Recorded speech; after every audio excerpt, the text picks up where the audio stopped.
பயிற்சி 6.2ல் 6th சம்மு 15 metre உயரமுள்ள ஒரு கோபுரம் உள்ளதுன்னு சொல்லியிருக்காங்க. ஒரு மின்கம்பத்தின் அடி மற்றும் உச்சியிலிருந்து கோபுரத்தின் உச்சியை முறையே 60 டிகிரி 30 டிகிரி என்ற ஏற்ற கோணங்களில் பார்த்தால் மின்கம்பத்தின் உயரம் என்னான்னு கேட்டிருக்காங்க. ஃபஸ்ட்டு வந்து நம்மளுக்கு உயரம் கோபுரத்தின் உயரம் வந்து கொடுத்துருக்காங்க. அது வந்து அந்த கோபுரத்தின் அந்த மின்கம்பத்தின் அடியிலையும் உச்சியிலைக்கும் நோக்கும் போது 60 டிகிரி 30 டிகிரி ஏற்ற கோணத்தில் பார்க்குறாங்க. பார்க்கும்போது மின்கம்பத்தின் உயரம் என்னான்னு சொல்லி கேட்டிருக்காங்க. ஃபஸ்ட்டு வந்து நம்ம படம் வரைஞ்சிக்கலாம். உயரம் வந்து சொல்லியிருக்காங்க 15 டிகிரின்னு. அப்போ இது ஒரு செங்கோண முக்கோணம் வரையணும். இப்போ இதை இங்கே வரைஞ்சிக்கலாம். இப்போ அவங்க மின்கம்பத்தின் அடி மற்றும் உச்சியிலிருந்துன்னு சொல்லியிருக்காங்க. இது வந்து அடியாக வச்சுக்கலாம். இதுக்கு பாதி இது வந்து எடுத்துக்கலாம். ஏன் இதில் இப்படி பாதி எடுக்கிறோன்னா அவங்க அடியும் உச்சியும் ரெண்டுமே சொல்லியிருக்கிறதால நம்ம வந்து பாதி அடியாக எடுத்துக்கணும், பாதி மிடில்லேருந்து எடுத்து இதை வரைஞ்சிக்கலாம். இப்போது இங்கே வந்து நம்மளுக்கு இது வந்து அடிப்பகுதி, இது வந்து உச்சிக்கும் கொஞ்சம் பக்கத்தில் இருக்கிற பகுதி. இப்போது அவங்க வந்து ஒரு கம்பம் சொல்லியிருக்காங்க. இது கம்பம் வந்து 15 மீட்டர் இருக்குதுன்னு சொல்லியாச்சு. உயரம் இந்த கம்பத்தின் உயரம் வந்து 15 மீட்டர்னு சொல்லிட்டாங்க. அது வந்து எத்தனை டிகிரி கோணத்தில் பார்க்குறாங்கன்னா ஃபஸ்ட்டு வந்து அடி வந்து 60 டிகிரி கோணத்தில் பார்க்குறாங்க. அப்போ அடி இதை எடுத்துக்கலாம். இது எத்தனை கோணத்தில் பார்க்குறாங்க, எத்தனை டிகிரி கோணத்தில்? 60 டிகிரி கோணத்தில். அடுத்தது வந்து 30 டிகிரி ஒரு கோணத்தில் பார்க்குறாங்க. அப்போ இதை வந்து நம்ம 30 டிகிரியாக எடுத்துக்கணும். இப்போது இது வந்து 30 டிகிரி கோணத்தில் பார்க்குறாங்க. அப்போது மின்கம்பத்தின் உயரம் என்னான்னு சொல்லி கேட்குறாங்க. அப்போ இது வந்து மின்கம்பம். இந்த மின்கம்பத்தோட உயரம் என்னான்னு தான் சொல்லி கேட்குறாங்க. இப்போ இது வந்து நம்மளுக்கு தெரியாது. இதை தான் ஹச்சுன்னு எடுத்துக்கிறோம். ஃபஸ்ட்டு இதுக்கெல்லாம் பேர் கொடுத்துக்கலாம். இது வந்து ஏ, இது வந்து பி, இது வந்து சி, இது வந்து டி, இது வந்து ஈன்னு சொல்லி எடுத்துக்கலாம்.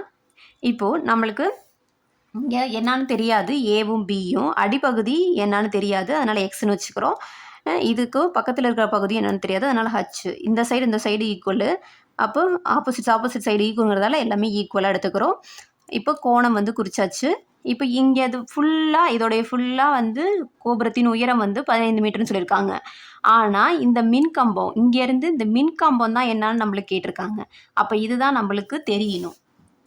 இப்போ இது வந்து நம்மளுக்கு தெரியணுன்றதுக்காக இப்போ இதை எப்படி கண்டுபிடிக்கலாம்? 15 மைனஸ் ஹச்சு. ஏன்னா இதையும் ஃபுல்லாகவும் இதில் பாதியும் மைனஸ் பண்ணும்போது இந்த பாதி வந்து நம்மளுக்கு கிடைக்கும். அதனால் இதை வந்து 15 மைனஸ் ஹச்சுன்னு சொல்லி எடுத்துக்கிறோம். இப்போது இது வந்து கொடுத்துருக்கிறதெல்லாம் வச்சு இப்போ எடுத்து எழுதிக்கலாம். கோபுரத்தின் உயரம் வந்து 15 மீட்டர்னு கொடுத்துருக்காங்க, அதை எடுத்து எழுதிக்கலாம். கோபுரத்தின் உயரம்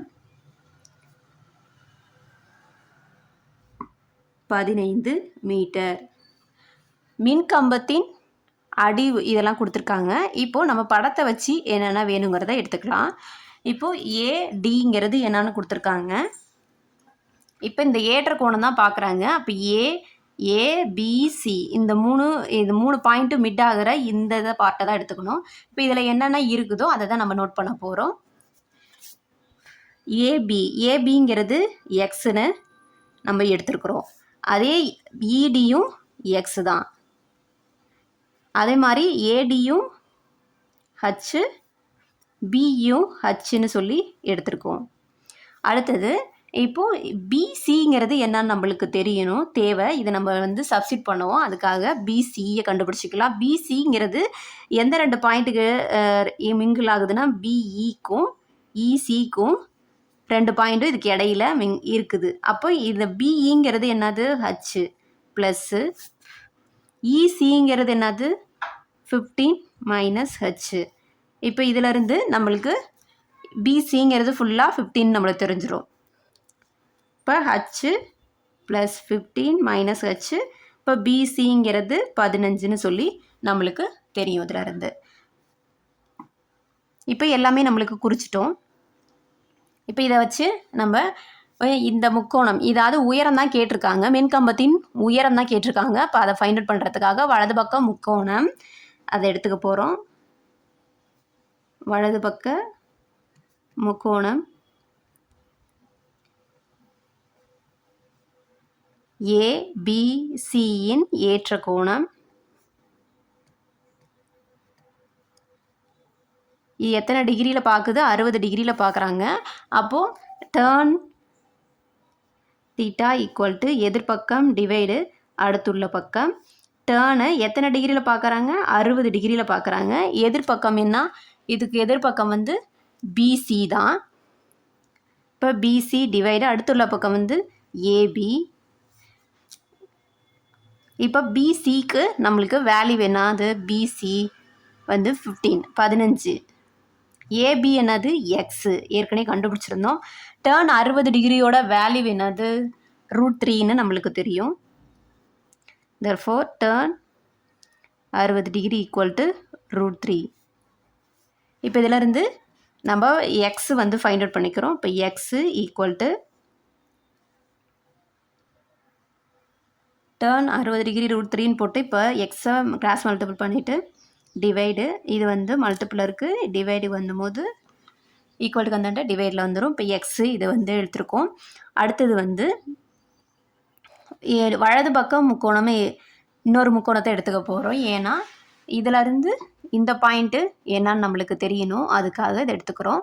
இப்போ சிடிஏ அந்த முக்கோணத்தை எடுத்துக்க போகிறோம். வலது பக்க முக்கோணம் சிடிஇ. சிடிஇயின் ஏற்ற கோணம்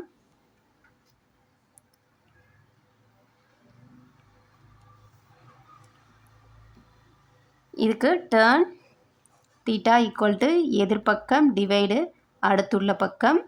டேர்னு இது எத்தனை டிகிரியில் இந்த ஏற்ற கோணம் இருக்குதுன்னு சொல்லியிருக்காங்க? 30 டிகிரியில் இருக்குதுன்னு சொல்லியிருக்காங்க. இப்போ எதிர்பக்கம் இதுக்கு என்னதுன்னா இசி டிவைடு அடுத்துள்ள பக்கம் வந்து டிஇ. இப்போ டேர்ன் 30 டிகிரினா நம்மளுக்கு வேல்யூ வந்து 1/√3. 30 டிகிரி ஈக்குவல் டு 1/√3.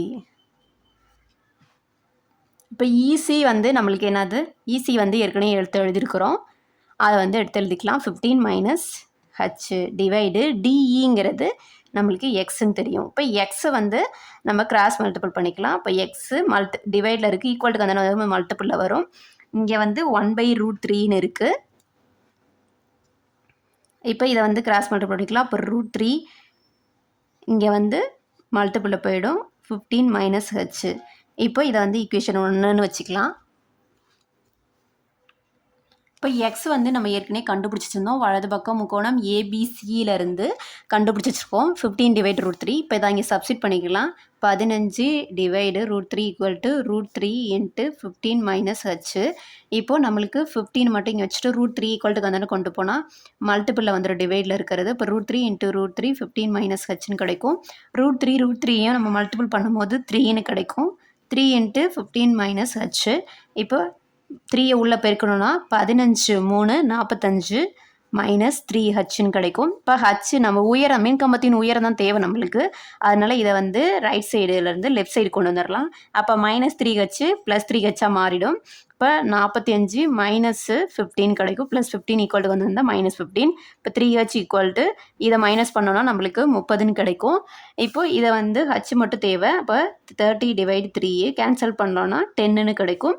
இப்போ therefore நம்மளுக்கு h ஈக்குவல் டு 10 மீட்டர். அதாவது உயரம் வந்து நம்மளுக்கு மின்கம்பத்தின் உயரம் வந்து ஃபைண்ட் அவுட் பண்ணியாச்சு. therefore மின்கம்பத்தின் உயரம் 10 மீட்டர் ஆகும். அதான் கேட்டிருக்காங்க, நம்மள ஃபைண்ட் அவுட் பண்ணியாச்சு. அவ்வளோதான்.